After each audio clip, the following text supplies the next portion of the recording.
Of course, watching visuals on your screen of Prime Minister Modi arriving at the hotel in Washington, being greeted by members of the Indian community. Somebody was mentioning that there is an event happening in Washington. Yes, it's open to everyone. If you happen to be in Washington this evening, then go and attend that event. Let me take the opportunity of now hopping across to Irina Tsukerman, Editor-in-Chief of the Washington Outsider.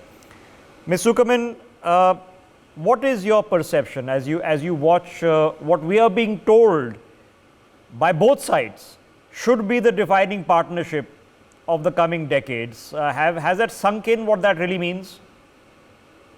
I think there's a tremendous potential for this partnership, to be sure, and I've been saying it long before it was the hot topic to discuss, long before it was a popular thing to say.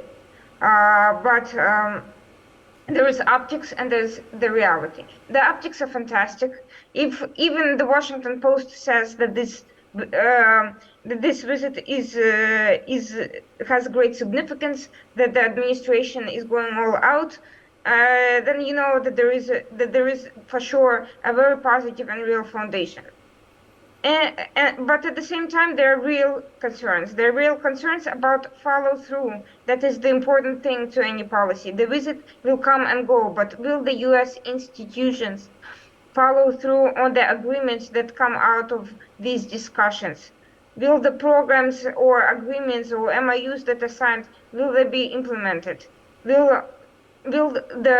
Okay, so what slows it down? Does competing interests slow it down? Because I'll give you an example. You know, it seems that the US administration, regardless of Republican or Democrat, wants this to happen. Okay, why else would they be putting so much effort and political capital into this?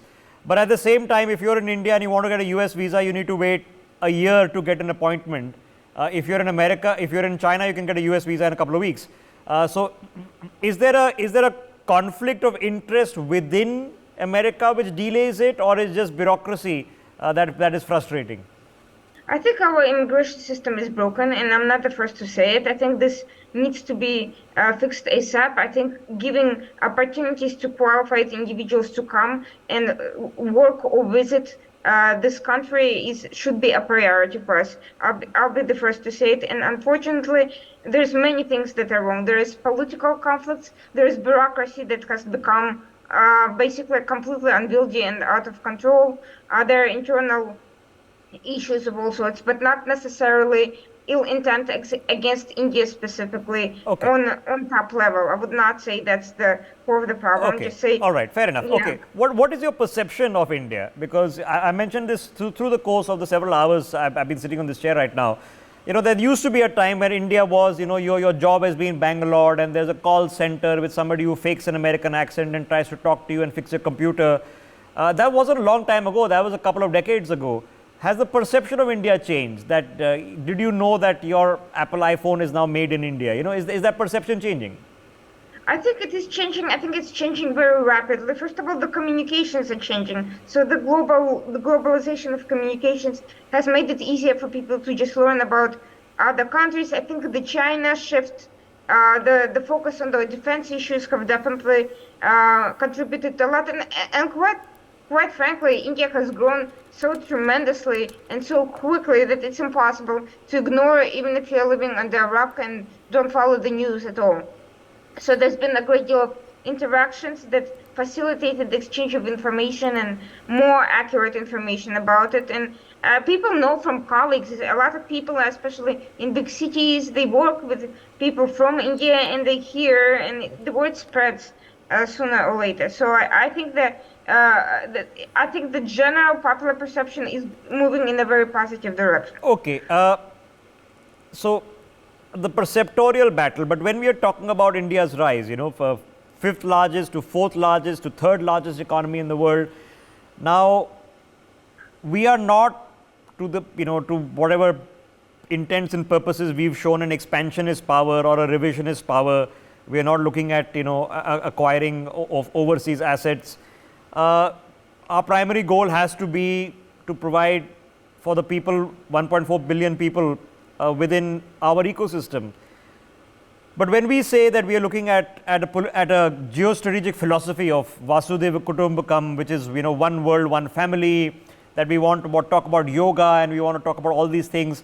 Does that come across as genuine, or does it come across as cliched?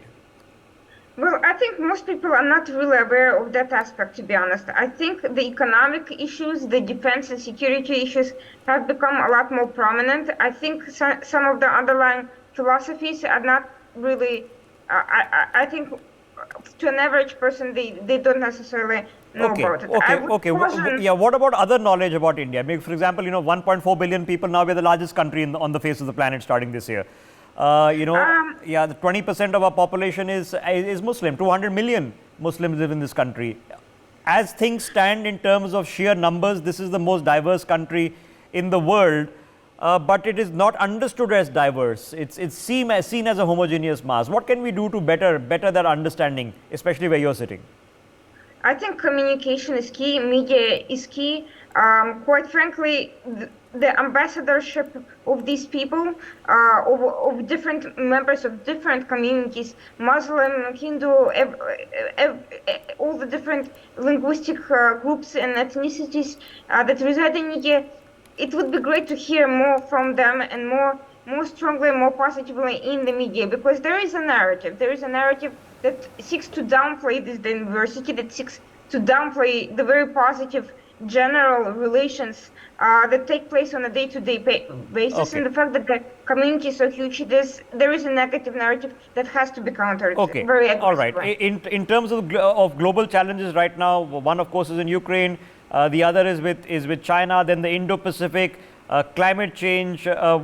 What do you feel India represents on the global platform on these kind of things?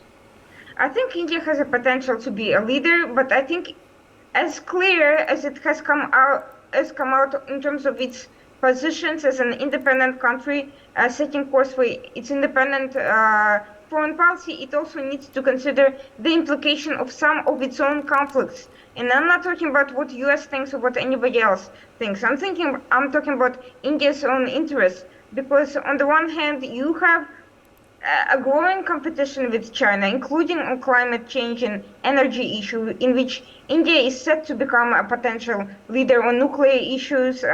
There's been a lot of wind and solar development and a huge potential, and also in terms of raw materials, as a supplier of raw materials. But on the other hand, India also seeks to, it's part of BRICS along with China, and China is trying to lead that organization in an anti-Western direction that can force a conflict, that can force a conflict of interest. So India needs to figure out how to navigate these two divergent directions for itself. Okay, well, appreciate your thoughts and joining us on this telecast for a perspective.